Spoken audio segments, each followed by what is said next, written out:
Hey again, I'm Jeff DeRiso and welcome to another edition of Mind Hack. Today, the military is using human brainwaves to teach robots how to shoot. DARPA wants to hack the human brain to let us upload skills. And could observing your brain activity be the future of treating depression?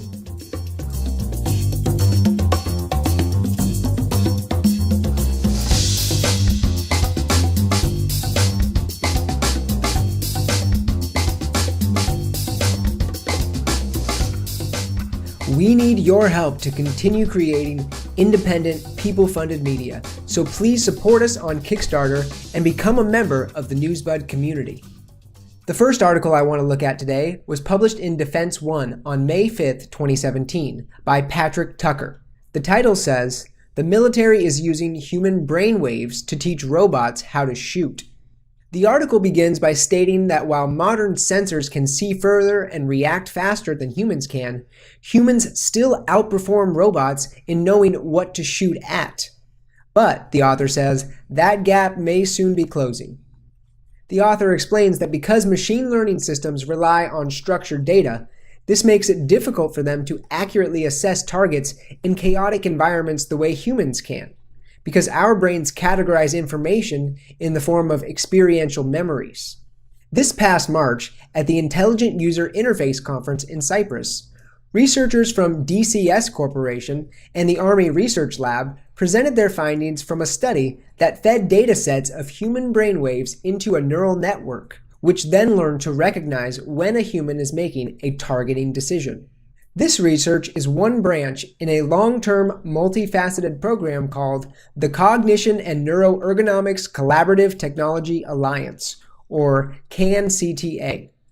Thomas Russell, the chief scientist for the Army, speaking at a recent National Defense Industrial Association event, spoke of how the project seeks to use a similar deep learning approach that Google's DeepMind used to defeat the world's best Go player. But the Army wants to use it to solve a much more complex problem. Russell says, "You can train the system to do deep learning in a highly structured environment, but if the Go game board changed dynamically over time, the AI would never be able to solve that problem. You have to figure out, in that dynamic environment we have in the military world, how do we retrain this learning process from a systems perspective? Right now, I don't think there's any way to do that without having the humans train those systems." One of the authors of the study discussed in this article, Matthew Josua, says that the work builds on the knowledge of something called P300 responses. P300 responses are bursts of electrical activity that the parietal lobe of the brain emits in response to stimuli, which humans use to produce quick decisions.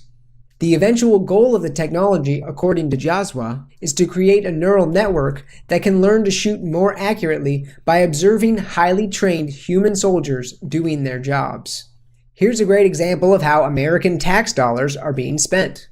While applying human brain data to neural networks is an idea which could have positive applications, this specific application can only result in the continued killing of more human beings. I've commented on a previous episode of Mind Hack that there seems to be a pattern where cutting-edge technology is always first applied to warfare, and then eventually, sometimes decades later, it becomes available to the public to use for more humane applications. Our next article for today was published in Futurism on May 2nd, 2017, by Carla Lant. The title says, "DARPA is planning to hack the human brain to let us upload skills." The article begins by explaining that DARPA's Targeted Neuroplasticity Training Program, or TNT, which was announced in March 2016, is exploring ways to speed up skill acquisition by activating something called synaptic plasticity. The article defines synaptic plasticity as the brain's ability to alter the connecting points between neurons, which is a requirement for learning. This conceptual graphic from DARPA shows how they envision the device could work. This device would aim to create an improved method of neurostimulation, with the eventual goal of allowing humans to, quote, download knowledge after putting our minds in a highly receptive neuroplastic state. As the first step in this TNT program, DARPA is funding 8 projects at 7 institutions, which will aim to better understand how nerve stimulation influences brain plasticity.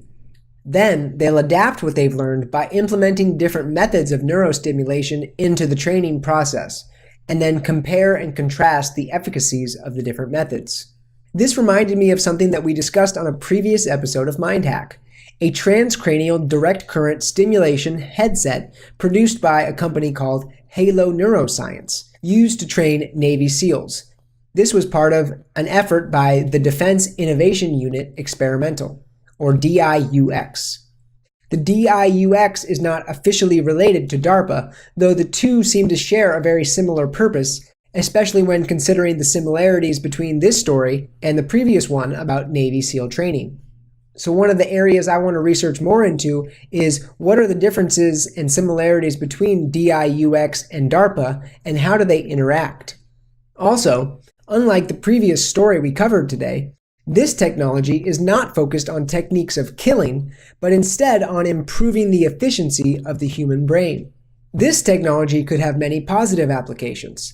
Just imagine being able to learn how to speak a new language or to play a new musical composition with only the click of a button. On the other hand, my prediction is that certain skills will be much easier to learn through this downloading process than others. Specifically, I would guess that skills involving muscle memory or the memorization of data would be easy to pick up using this method. Though I would imagine more nuanced and complex skills like critical thinking, persuasion, mindfulness, or philosophy would be impossible to learn in this way. These skills rely on our uniquely human traits and cannot be reduced to datasets which can be fed through a machine. My intuition tells me that there are certain skills which can only be learned through experience. But I'll still hold out hope for being able to download the ability to do Kung Fu. We've covered many examples on this show of the military and the defense industry being very public about technologies that they're working on. But that leaves me to wonder whether there are technologies that they are being less public about. And that is the subject of today's MindHack Flashback. Today, we flash back to December 12, 2002. When a patent for nervous system manipulation by electromagnetic fields from monitors was awarded to a mysterious inventor by the name of Hendrikus G. Luce. The patent claims to make it possible to manipulate the nervous system of a subject by pulsing images displayed on a nearby computer monitor or TV set. The patent says, the image pulsing may be embedded in the program material, or it may be overlaid by modulating a video stream. Unfortunately, there is very little available information about the supposed inventor, Hendrikus G. Luce, who holds 14 other patents for similar technology, dating back to the 1980s.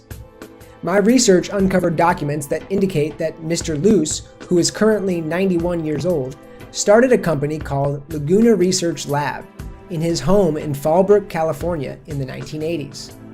Laguna Research Lab won several contracts from DARPA as well as the Army and the Navy. Other online records indicate that Hendrikus G. Luce, who also goes by Hank, is the principal operator of Q-Wave Corporation, founded in 2005. Q-Wave Corporation is registered at the exact same address in Fallbrook, California, where Laguna Research Lab was located. There are many online researchers who speculate that this technology is used for covert government mind control operations. And these rumors are only fueled by a lack of publicly available information about Mr. Hendrikus G. Luce and his company, Q-Wave Corporation. When I tried to reach out to Q-Wave Corporation by phone to get to the facts behind the rumors, I received a recorded message that the number had been disconnected. We're sorry. You have reached a number that has been disconnected or is no longer in service. The patent record for Mr. Luce's 2002 invention shows that he resided at 3019 Cresta Way in Laguna Beach, California. When I tried reaching Mr. Luce at a personal phone number tied to this address, I received the same recorded message that the number had been disconnected. Some other internet researchers have speculated that Hendrikus G. Luce is actually a pseudonym used to disguise the real patent holders. That may be true, but this house in Laguna Beach is registered under the name Hendrikus G. Luce, and also another person named Johns J. Luce, who I assume is the wife of Hank Luce. If there's anyone out there in the Laguna Beach area who knows something about this address, 3019 Cresta Way, or has any insight into who this person is, please leave a comment on this video so we can better understand who this mysterious inventor is. However, I would ask that anyone out there investigating further into this topic, please respect the privacy of the current residents of this house. Here we have an example of an inventor with a traceable documented record of working with DARPA and the military, who is working on a technology that is not being highly publicized. In fact, it's hard to track down any information on who this person is and what exactly this patent is being used for. And that is today's Mind Hack Flashback. Our final article for today was published in Business Insider on May 4th, 2017, by Aaron Brodwin. The title says, "A strange technique that involves observing your own brain activity could be the future of treating depression." According to a recently published study by Kimberly Young of the University of Pittsburgh School of Medicine, a technique called fMRI neurofeedback can help people who suffer from depression. Young says that her experiment, which involves having a person observe the activity of their own amygdala and consciously try to increase that activity by recalling positive memories, has shown promising results. The study was conducted on 36 adult volunteers. After 2 sessions, 63% of the neurofeedback participants reported a, quote, significant decrease in a standard rating scale of depression, versus only 12% in the placebo control group. Young says the treatment is effective because the amygdala is known to play a role in depression. Her goal is to train the amygdala in depressed people to be more responsive to positive emotional cues. Kimberly Young warns that fMRI neurofeedback should not be equated with EEG neurofeedback, which uses an electroencephalogram headset similar to the emotive device we discussed in episode 1 of Mind Hack. Young makes the analogy that if fMRI is a Google Maps for the brain, then EEG is a rough, hand-drawn street map. So as a result, she says, quote, "We can get at deep brain structures such as the amygdala that EEG neurofeedback simply can't get to." The article then continues with a few more snarky comments from Young about why her fMRI technique is way cooler than that lame EEG neurofeedback technique. She continues, "Not many people are doing any controlled studies of EEG neurofeedback, so it's likely that what they're seeing is just a placebo response." So I'm not really sure what point Young is trying to make by saying this, other than trying to reinforce that her research is legitimate, whereas EEG neurofeedback is not. In a way, it's just her trying to one-up her competition. And to me, the main point is this: whether you use an EEG or an fMRI, is the use of a high-tech device really required to cure depression? Doesn't it stand to reason that if a so-called mental disorder like depression is brought about by emotions, that facing and conquering these emotions would be the only proper way to cure it? Perhaps neurofeedback can be helpful in understanding these emotions, but who is going to be able to afford these scans? The fMRI equipment itself costs between $500,000 and $3 million. So I'm guessing that people like me wouldn't be able to afford this type of treatment. Wouldn't it be just as helpful and much more cost-effective for someone suffering from depression to simply talk to a licensed therapist who can listen to them in an environment free from judgment? Can high-tech gadgetry really solve all of our human emotional problems? Human emotions can only be understood by other humans, not by electronic devices. So when solving these emotional problems, a digital intermediary seems kind of unnecessary. That's it for this edition of Mind Hack.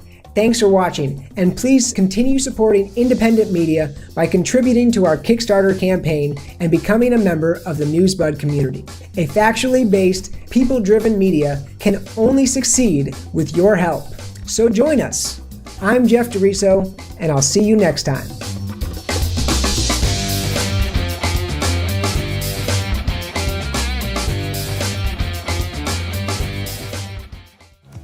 You, our generous supporters and community members, are the reason we exist.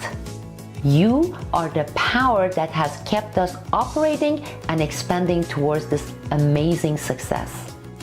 And you are the sole determinant of the continuation and steady expansion of Newsbud operations. Please join us. Join the Newsbud movement by kindly and generously pledging towards this 100% people-funded media with integrity. Yes, we have accomplished a lot, but this is only the beginning, and that is my promise to you.